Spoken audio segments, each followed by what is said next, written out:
You are at a summer cookout, about to take a bite of a juicy, perfectly grilled patty. You know it is 100% beef. Yet, we all confidently call this classic meal a hamburger. Wait a minute.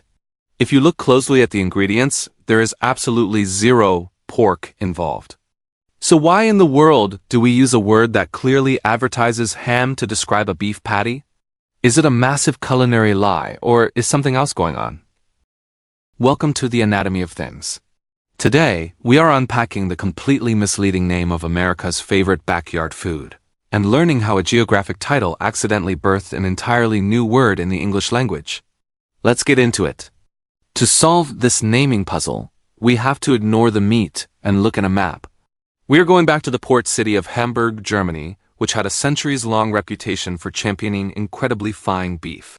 Because the meat was so prized, cooks would chop it up, season it with mild spices, and form it into flat patties. It was an expensive delicacy meant to be eaten on a plate. And it eventually became known as a Hamburg steak.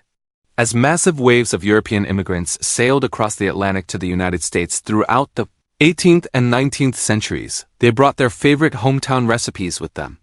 By the late 19th century, these minced beef patties were popping up on menus across America to satisfy hungry diners. But eating a greasy slab of ground beef with utensils wasn't exactly convenient for busy people on the go.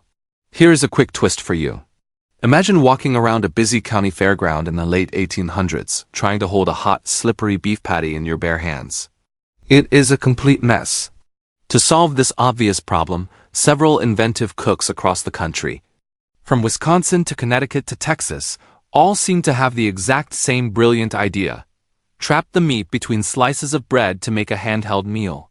Suddenly, the sit-down dish was transformed into a highly portable snack that became known as the Hamburger sandwich. But that still doesn't explain the ham part. The confusion is actually the result of a massive linguistic accident.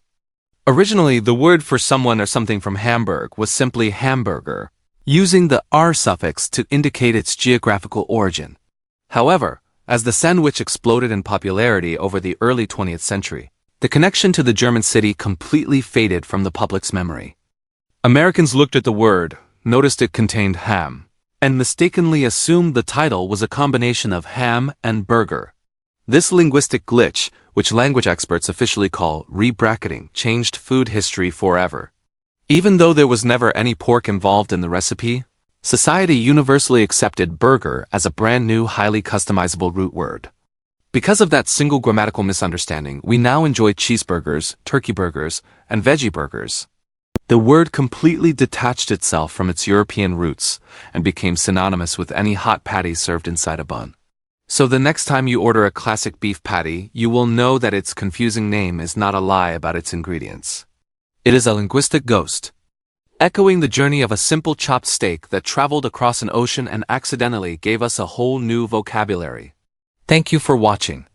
If you have a suggestion for the next everyday mystery we should uncover, leave it in the comments below and we will be sure to give you a shout out. Don't forget to like, subscribe, and stay tuned for more stories behind the simplest details.